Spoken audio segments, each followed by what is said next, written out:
BFM Business, BFM Crypto, le club. Amaury de Tonquédec. Bonjour à toutes et à tous. Si demain vous intéresse, vous êtes au bon endroit. C'est ici qu'on décrypte, analyse et débat de toute l'actualité Web3 du lundi au jeudi. Bienvenue dans le club BFM Crypto. Aujourd'hui, j'accueille avec plaisir Valentin Demey. Bonjour Valentin. Bonjour Amaury. Directeur des contenus chez Cryptost et CEO de Cube3. Adli Takalbataï. Bonjour Adli. Bonjour. Président du Cercle du Coin et associé fondateur de Shift Capital. En ce moment, messieurs, on parle de bear market, mais on va voir s'il ne faut pas plutôt parler de build market. On parlera aussi de la révolution du titre de propriété grâce à Bitcoin et aux cryptos. Mais d'abord, on file faire un tour sur le marché crypto avec Xavier Fenot, associé chez Interactive Trading. Bonjour Xavier. Bonjour Amaury. Xavier, le Bitcoin prenait hier plus de 2% et ne semblait plus vouloir s'arrêter. Mais aujourd'hui, il peine à se maintenir autour des 27 000 $. On saura demain si la Fed maintiendra ou non ces taux inchangés après les avoir augmentés 11 fois lors des 12 dernières réunions de politique monétaire. Alors Xavier, prudence sur le marché crypto avant la décision de la Fed ? Alors oui, on revoit quand même du vert. C'est vrai que depuis une semaine, le Bitcoin prend quand même quasiment 10%. On reste à 65% de performance depuis le début de l'année. On prend toujours un peu le cas le plus pessimiste et le plus extrême entre le plus haut de cet été et le plus bas finalement qu'on a fait il y a un peu plus d'une semaine. On a perdu 20%. Donc c'est vrai qu'on revoit du vert sur l'ensemble du marché des cryptos, Bitcoin inclus bien évidemment. Et vous l'avez dit, malgré en fait un contexte qui reste un peu tendu sur les marchés traditionnels. On le voit avec un dollar américain qui reste fort, des taux à 10 ans, notamment aux États-Unis, qui sont au plus haut. Ça pourrait effectivement ralentir le rythme de progression du marché des crypto-monnaies qui se comporte d'ailleurs beaucoup mieux que les marchés traditionnels. La Fed demain soir va devoir détendre le marché, peut-être un peu comme l'a fait la Banque Centrale Européenne la semaine dernière, parce que pour le moment, en fait, le marché n'a pas de visibilité sur la fin de l'année, et tant qu'il n'a pas de visibilité, il ne pourra pas se projeter et aller beaucoup plus loin, notamment dans sa progression. Donc, c'est bien, oui, ce qui se passe depuis ces derniers jours, mais peut mieux faire. Techniquement, il faudra déjà passer ce qu'on appelle une moyenne mobile à 50 jours. En fait, c'est un point de repère qu'on a en analyse technique pour déterminer des tendances à moyen terme. 27 000, 27 500 $, on y est, on est à 27 200 justement. Les prochaines semaines, bien évidemment, l'enjeu, ce sera de tenir les 25 000 $, ce sont les plus bas de cet été. C'était pas gagné d'ailleurs, donc là pour le moment le Bitcoin notamment marque un bon point. Et si on se projette 30 000 $, c'est pas exclu si la Fed annonce, alors peut-être pas tout de suite et cette semaine, mais si la Fed annonce temporiser sur ses taux et en rester là pour 2023, le marché va se mettre en mode risk on et probablement ça profitera aux classes d'actifs risqués, crypto incluses. Donc voilà, on peut pas encore s'emballer effectivement parce qu'on a vu que à chaque rebond du Bitcoin depuis le mois de juillet, c'était systématiquement contré. Mais si demain soir, on tient ce niveau à plus court terme, 26 400 $, c'est tout bon pour la suite. Sachant que le Bitcoin, ça reste quand même toujours le maître de cérémonie. Si je prends les 50 plus grandes cryptos au monde, il reste dans le top 10 et même par rapport à l'Ether, il surperforme. Et oui, c'est pour ça qu'on parle du Bitcoin ici dans le club BFM Crypto principalement. Merci beaucoup Xavier Fenot, associé chez Interactive Trading, d'avoir été avec nous. Bonne journée Xavier. Tout de suite, on va se demander, comme on le disait tout à l'heure, si on est en bear market d'ailleurs. Bear market. Il faut bien dire bear, voilà, parce qu'on parle de l'ours en anglais. Si on est en bear market ou en build market, Valentin, parce que de tous les cycles baissiers qu'on a eu jusqu'à présent, ce serait le plus productif pour l'écosystème Web3. Oui, effectivement, quand on parle de bear market, c'est ce fameux marché baissier, c'est-à-dire les cours ne montent plus, ils descendent, ils stagnent, on s'embête un petit peu sur les cours des actifs numériques, mais ce qu'on voit à la surface, ce qu'on voit sur les cours, c'est pas forcément ce qui se passe en background. Alors effectivement, il ne faut pas avoir les mêmes lunettes pour regarder les cours que pour regarder ce qui se passe en background. C'est le privilège des gens qui sont dans cet écosystème, davantage que ceux qui observent les cours. Mais quand même, il faut souligner qu'il y a beaucoup de choses qui se passent en background et c'est notamment le rôle de Cryptost d'essayer de les mettre en avant à la hauteur de ce qui continue de se faire. Déjà, un chiffre qu'on commence à connaître à peu près tous, c'est le chiffre de détention d'actifs numériques en France. C'est 10% d'après le dernier sondage de la DAN, KPMG et Ipsos. Donc 10% des actifs numériques sont dans les portefeuilles, il y a 10% de Français qui détiennent des actifs numériques. Ce qui est déjà important, c'est 2 points de plus que l'année passée où les cours étaient quand même un peu plus hauts. Sur les levées de fonds, on est sur 1,2 milliard d'euros qui ont été injectés en France ces 3-4 dernières années, dont 75 millions d'euros par la BPI. BPI France qui donc fait des prêts à taux zéro, qui fait de l'investissement, 75 millions d'euros, c'est important. C'est Yvan Delatour, que vous avez déjà reçu sur ce plateau à Amaury, qui justement s'occupe de tout ça. Et c'est très récent. Il y a une semaine ou deux, Ternoa, une blockchain française, qui a reçu justement 1 million d'euros de la part de BPI pour continuer de développer malgré les activités de marché un peu baissières. Mais c'est intéressant parce que je recevais hier aussi Charles-Édouard Bilbao qui a lancé avec Rothschild Asset Management Europe un fonds thématique blockchain. Rothschild qui lance un fonds thématique blockchain en plein bear market. Du coup, il y a un peu plus d'un an, il est venu nous en parler. C'est assez intéressant. C'est assez intéressant, effectivement. On en parlera tout à l'heure. C'est en filigrane ce qui est en train de se passer. C'est les institutionnels, les fameux institutionnels qui reviennent. On l'a vu avec tous les ETF spot Bitcoin aux États-Unis, mais ça se passe aussi en France. Sur les levées de fonds plus traditionnelles, on a Ledger, on le sait, depuis le printemps, qui a relevé 100 millions d'euros. Une des licornes, Sorar Data, avec Podium, qui est aussi une boîte française qui a levé là 2 millions d'euros il y a quelques temps. Donc voilà ce qui se passe quand même en arrière-plan. Côté entreprise, il y a 750 entreprises du secteur du Web3. C'est pareil, c'est BPI qui nous donne ce chiffre-là, avec plus de 150 d'entre elles qui ont bénéficié du financement du géant parapublic. Nous, à Cube3, qui est justement cet incubateur accélérateur spécialisé dans le Web3, on a reçu 50 candidatures en quelques mois. Donc ça témoigne bien de ce côté force de l'écosystème français qui ne faiblit pas. Et puis on a la réglementation aussi, qui est nouvelle, qui continue de rentrer en application. On a MiCA qui va arriver dans quelques mois. On a l'enregistrement PSAN renforcé qui est désormais actif, et les entreprises qui continuent d'en avoir. On a presque plus de 80 entreprises françaises qui sont PSAN, et donc certaines qui sont déjà agréées. Donc le deuxième étage de cette fusée, c'était la Société Générale avec sa filière Forge il y a quelques mois. Donc ça continue de pousser. Et puis en termes d'emplois directs et indirects, c'est un peu plus de 7000. Donc là encore, ça ne faiblit pas. Il y a quelques licenciements sur des entreprises en difficulté.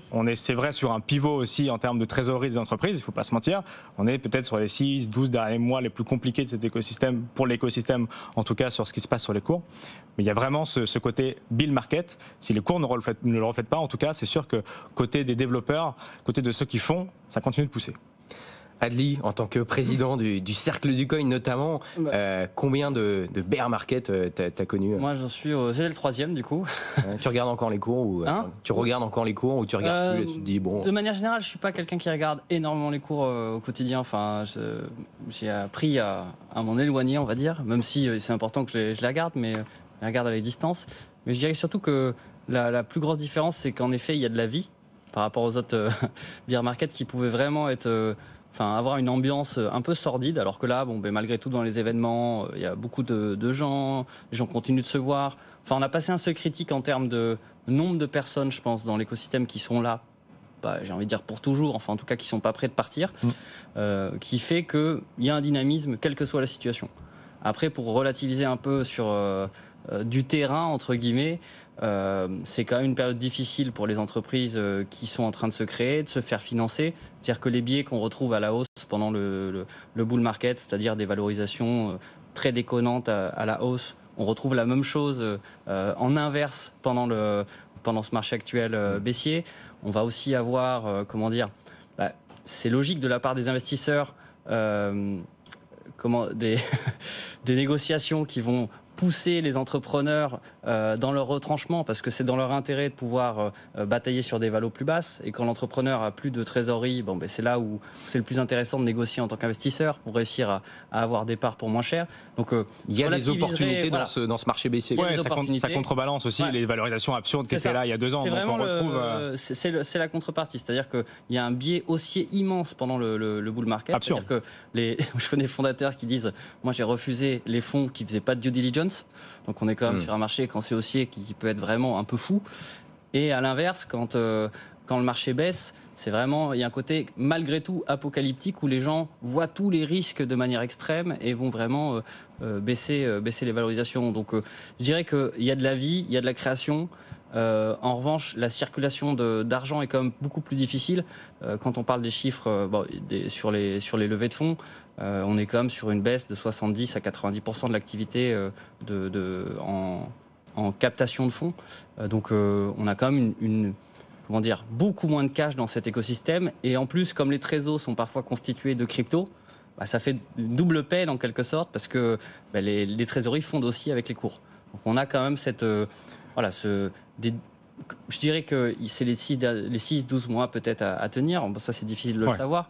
Mais ce qui est sûr, c'est que c'est c'est tout l'écosystème, quand les cours baissent et que l'investissement baisse, qui doit trouver des solutions de financement et trouver des solutions aussi via des licenciements, des acquisitions.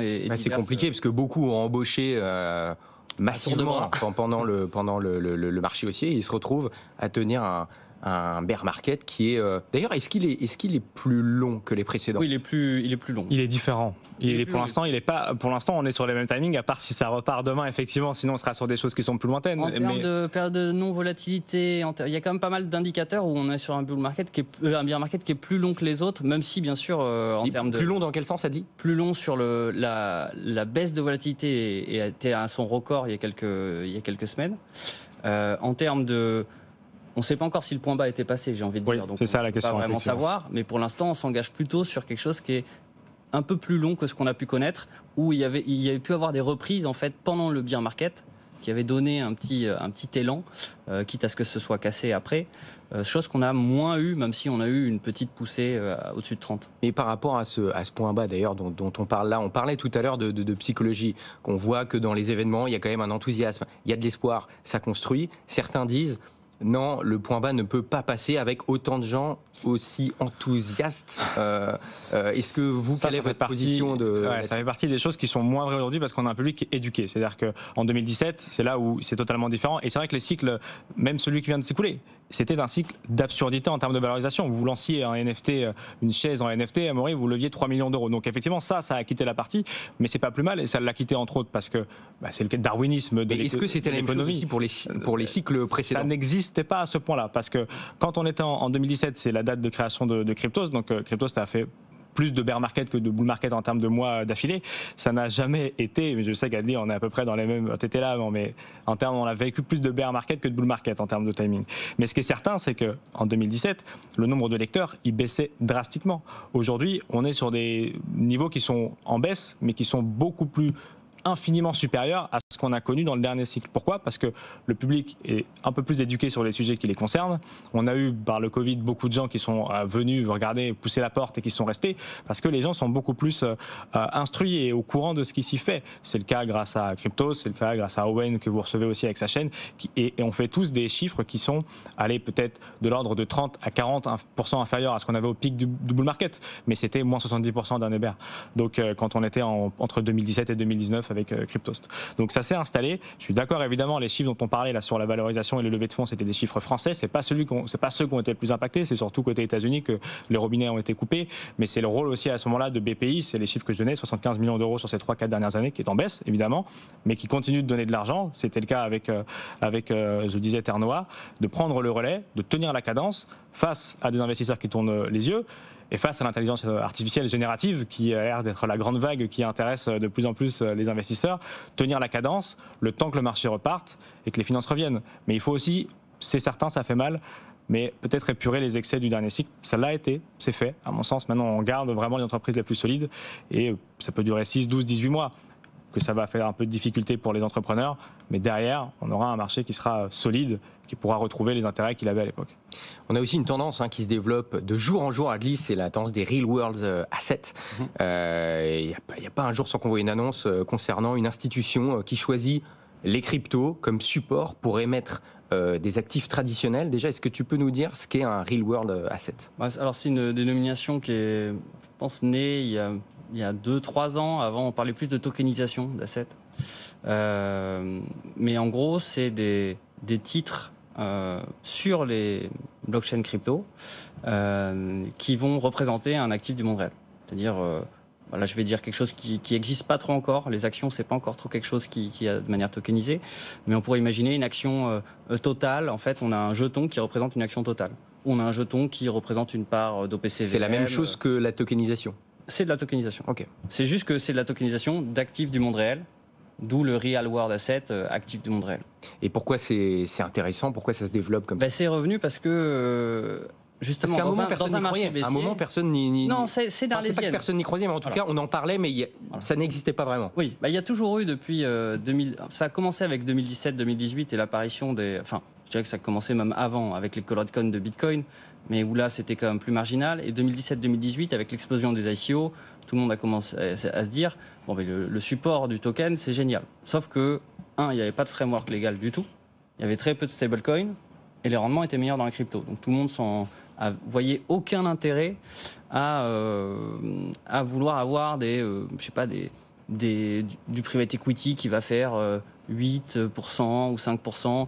Les gens étaient vraiment dans une logique de miser sur un jeton et d'attendre que son prix s'apprécie. Mais ce qui s'est passé progressivement, pendant le bull market, pareil, ça intéressait moins parce que les taux dans la DeFi étaient très intéressants, vu que les gens se leverageaient beaucoup. Quand on déposait des dollars dans différents produits, on pouvait avoir des taux qui étaient bien plus intéressants. Après, il y a eu bien sûr la crise du crédit avec Luna, FTX et tout le reste.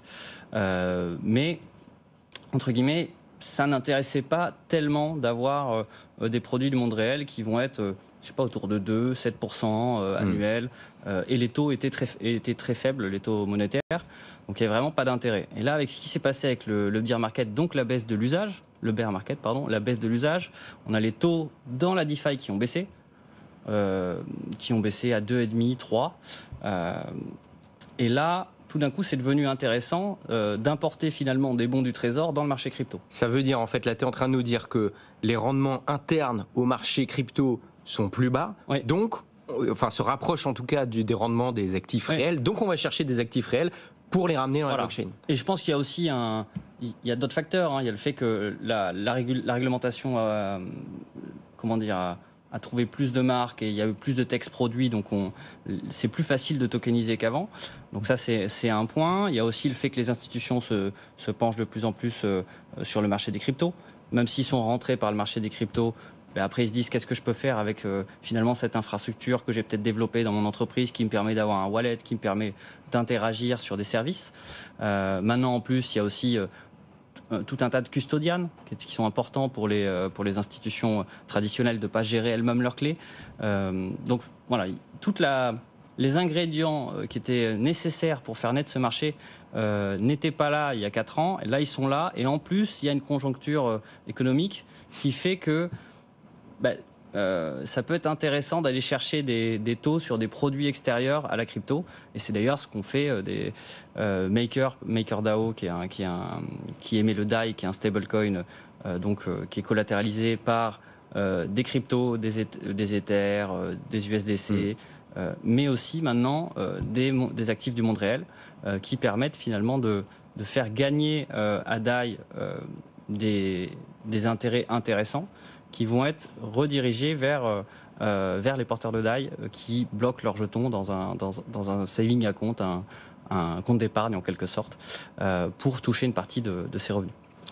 Et est-ce que la tokenisation en elle-même, est-ce que c'est pas le meilleur moyen d'être propriétaire d'un actif ou d'autres choses? Moi, je pense vraiment qu'on a trouvé une des meilleures formes de propriété avec les cryptos. C'est-à-dire que faut savoir qu'en France, on tient encore des registres d'actionnaires dans les boîtes, des cahiers dans lesquels on note les mouvements de titres. Enfin, c'est assez délirant quand même. Les supports, tout ce qui va être bourse aussi traditionnelle, etc. Les infrastructures sont très complexes, il y a énormément d'intermédiaires, c'est pas si standardisé que ça. Suivant de votre banque, votre interface va être très différente, la manière de passer des ordres va être très différente. Quand on veut faire on veut faire un investissement avec des amis, il y a comme une lourdeur juridique qui est toujours là, et surtout tout ce qui est de l'ordre de la cession, de la représentation est assez complexe. Alors que là, avec un jeton, il y a plusieurs moyens de faire ce lien, on va dire, entre le monde réel et les cryptos d'un point de vue juridique. Mais là, en gros, l'objet, c'est de dire que la société a son registre d'actionnaires sur tel réseau correspondant à tel contrat autonome. Et du coup, finalement, ces titres font foi de ce que possède la personne. Il n'y a pas besoin de l'approbation d'être adoubé par tel ou tel intermédiaire, ça simplifie. Et surtout, on est propriétaire directement de la chose. C'est-à-dire que ça peut être critiqué, parce que le monde de la finance traditionnelle a fait ça pour éviter que, par exemple, les gestionnaires d'actifs aient accès aux actifs et ne puissent passer que des ordres. C'est pour ça qu'il y a des custodians. Pour qu'il y ait des intermédiaires. Oui. Voilà, justement. Les intermédiaires ont aussi été créés. Ne pas se faire des intermédiaires. Voilà. Mais Mais c'est pas que pour ne pas se faire des intermédiaires, c'est aussi pour pas qu'il y ait d'abus possible. Parce que en fait, si l'intermédiaire, son rôle c'est de conserver, et le rôle du manager de l'investissement c'est de gérer les fonds, lui il va poser des ordres finalement à un autre intermédiaire, et l'intermédiaire qui conserve, lui son seul rôle c'est de conserver. Et du coup le manager n'a pas accès au fonds. C'est-à-dire qu'il ne peut pas retirer des fonds comme ça. Et ça a été aussi fait parce que c'est des chaînes de valeur qui ne se font pas confiance. Et du coup, on a mis des intermédiaires de confiance dans ces chaînes-là. Alors que dans les cryptos, on n'a plus besoin. C'est-à-dire que quand je fais une transaction avec Uniswap, à aucun moment, je ne détiens pas mes clés. Apparemment, il y a la plus grande banque d'Allemagne qui est convaincue de ça, la Deutsche Bank, parce que la Deutsche Bank s'y met dans la tokenisation d'actifs, banque qui gère quand même plus de 1300 milliards d'euros d'actifs. Elle se lance dans la conservation et la tokenisation d'actifs numériques, Valentin. Mais c'est exactement ce dont on vient de voir et ce dont Adli vient d'expliquer en détail la puissance de cette nouvelle vague de narrative, parce qu'effectivement on a eu la finance décentralisée à un moment donné, on a eu les NFT à un moment donné, justement bear, bull market. Là on a quelque chose de nouveau, en tout cas pour les institutionnels et le grand public, qui est la tokenisation, donc Real World Asset, RWA, la tokenisation, qu'elle soit immobilière, qu'elle soit d'actions, qu'elle soit de ce dont on veut la mettre sur blockchain, numériser, si je puis dire, cet actif-là. Et effectivement, la Deutsche Bank qui croit beaucoup. Alors on sait, la Deutsche Bank depuis longtemps assez intéressée par les actifs numériques depuis 2020, 2021. Ils ont fait quelques petits pas intéressants, ou plus ou moins à différents niveaux. Mais là, c'est vrai qu'il y a deux points majeurs. Le premier, on vient de le dire, c'est de s'intéresser à la tokenisation d'actifs. Vous parliez, Adli, de la capacité qu'a eu aussi Société Générale Forge avec MakerDAO à le faire aussi. Donc on a une banque française avec sa filiale d'innovation qui a tokenisé des actifs pour les mettre dans MakerDAO, donc le fameux DAI dont parlait Adli à l'instant, et aussi sur la conservation d'actifs numériques.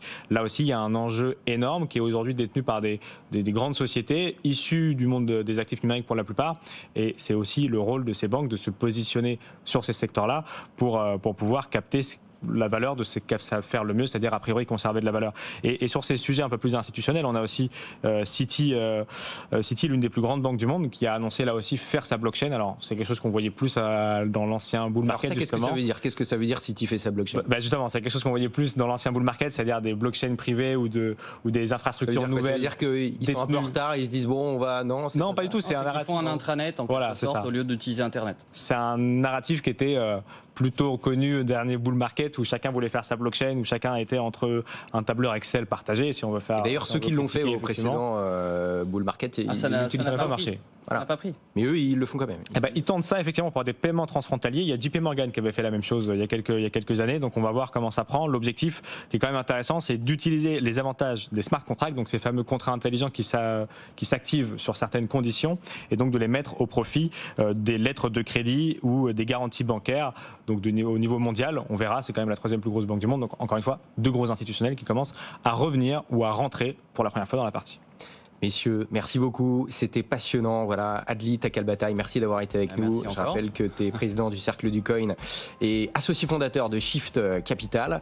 À bientôt, Adli. Tu reviens nous voir quand tu veux. Valentin, on te retrouve demain. Exactement. Je rappelle, directeur des contenus chez Cryptost et CEO de Cube3. À demain, Valentin. Merci à moi, à demain. Merci de nous avoir suivis. Bonne journée et bonne soirée. À demain. BFM Business, BFM Crypto, le club.